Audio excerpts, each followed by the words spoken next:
வணக்கம். ஸ்ரீஷா ஐயங்கார் கிச்சன். இன்றைக்கி நம்ம கிச்சனில் வரலட்சுமி பூஜைக்கு ஷீரானம் அது பண்ண போகிறேன். அதுக்கு ஒரு கப்பு அரிசி வச்சுருக்கேன். இந்த கப்பு, அதால் 5 கப்பு பால் வச்சுருக்கேன். ஒரு 7லேருந்து 8 கப்பு பால் பிடிக்கும். 5 கப்பு பால். இந்த கப்பால் 3 கப்பு சர்க்கரை, முந்திரி பருப்பு, திராட்சை, ஏலக்காய் வச்சுருக்கேன். அந்த குக்கரில் தான் பண்ண போகிறேன். இந்த அரிசியை இதில் சேர்த்துடலாம். இது நல்லா 2-3 தடவை கலஞ்சிட்டு வந்துடலாம். அரிசி நல்லா அலம்பிட்டேன். இது பச்சை பால் தான், நான் காய வச்ச பால் இல்லை. இந்த பாலை சேர்த்துக்கலாம். இது முதல்ல வேகட்டும். இந்த பாலில் இது பொங்கி வராமல் இருக்கிறதுக்கு கொஞ்சம் நெய், ஒரு 1/2 டீஸ்பூன் போல். இது நல்லா ஒரு 4-5 விசில் விட்டு நல்லா குழைவ நம்ம வேக வச்சுக்கலாம். இங்கே பாருங்கள், நல்லா 5 கப்பு பால் நல்லா இழுத்துன்றது எப்படி நல்லா வெந்திருக்கு பாருங்கள். இப்போ என்ன பண்ணலாம், இந்த கடாயில்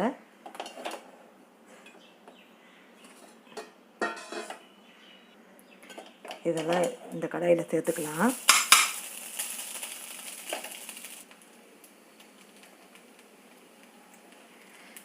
எல்லாம் சேர்த்துட்டேன். இப்போ திருப்பியும் ஒரு 3 கப்பு பால் வச்சுருக்கேன், சேர்த்துக்கலாம். அப்படியே நம்மளுக்கு இன்னும் குழைவாக வேணும்.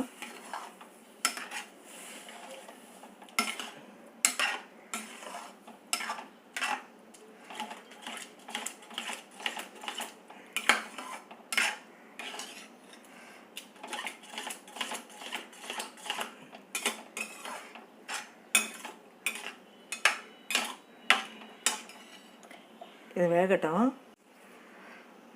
இங்கே பாருங்கள், நல்லா ஜம்முன்னு அப்படியே அரையாக முழுசாக இருக்கக்கூடாது, அரிசியாக இருக்கக்கூடாது. சேர்ந்து இது மாதிரி வந்ததுன்னா போதும். எனக்கு இந்த அளவுக்கு இருந்தால் போதும். உங்களுக்கு இன்னும் குழையணுன்னாக்கா இன்னும் 2 கப்பு பால் விடணும். விட்டு தான் இன்னும் நல்லா குழஞ்சி உருவே தெரியாமல் வரும். ஏன்னா கொஞ்சம் உரு இருக்கலான்னு சொல்லிட்டு நான் அப்படியே விட்டேன். ஆனால் இப்படி இருந்தால் நல்லாயிருக்கும். இப்படியே போதும். 8 கப்பு பால், 1 கப்பு அரிசிக்கு, அது கணக்கு. இப்போ என்ன பண்ணலாம், நான் 3 கப்பு சர்க்கரை, ஆல்ரெடி சீரானம் நான் போட்டிருக்கேன், வெல்லம் போட்டு நான் பண்ணியிருக்கேன். அதுவும் நம்ம சேனலில் இருக்குது, போய் பாருங்கள் வேணும்னா. இல்லை இது வேணும், வெல்லம் வேணும்னாக்கா என்ன பண்ணணும், வெல்லத்தை கரையை விட்டுக்கணும். இதே 3 கப்பு வெல்லம் கரையை விட்டுட்டு அதை நல்லா ஆற வச்சுட்டு அதுக்கப்புறம் சேர்க்கணும் பாலில். அப்படியே சூடாக இருந்ததுன்னா அப்படியே திரிஞ்சு போயிடும்.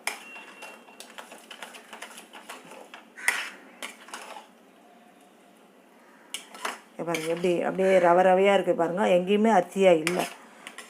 இப்படி இருந்தாவே நல்லாயிருக்கும் சாப்பிட்றதுக்கு. இப்போ அப்படியே கெட்டியாட்டம். இன்னும் ஒரு 2 நிமிஷம் அந்த ரவை சர்க்கரையெல்லாம் கரைஞ்சி கொஞ்சம் கொதிச்சுதுன்னா நம்ம கொஞ்சம் கெட்டி ஆகிடுச்சுன்னா இறக்கிடலாம். இப்படி எடுத்து இப்படி விட்டோம்னா நிற்கணும். சர்க்கரை பொங்கலோட இன்னும் கொஞ்சம் லூஸாக இருக்கணும்.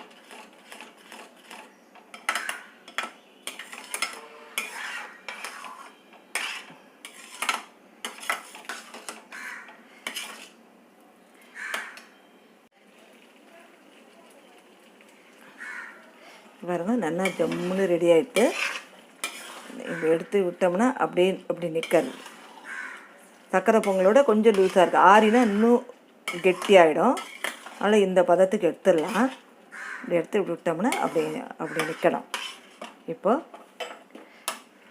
இந்த முந்திரி பருப்பு, திராட்சை ஒரு 2 ஸ்பூன் நெய்யில் வறுத்து வச்சுட்டேன், அதை போட்டுக்கிறேன். கொஞ்சம் ஏலக்காய் பொடி, அப்புறம் கொஞ்சம் குங்குமப்பூ,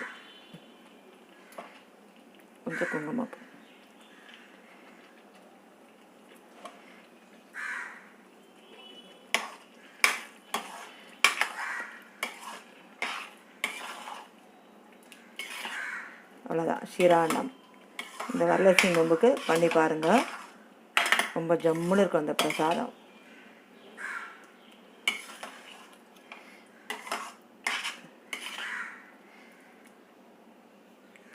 கேஸ் ஆஃப் பண்ணிட்டேன். இதுக்கு மேலே நல்லா ஒரு ஸ்பூன் நெய்.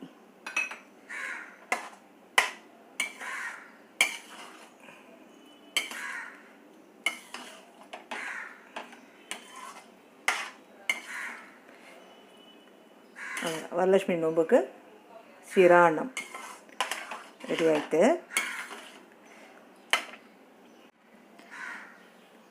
சிராண்ணம் ரெடி ஆகிட்டு நீங்களே இதே மாதிரி பண்ணி பாருங்கள். தேங்க்யூ.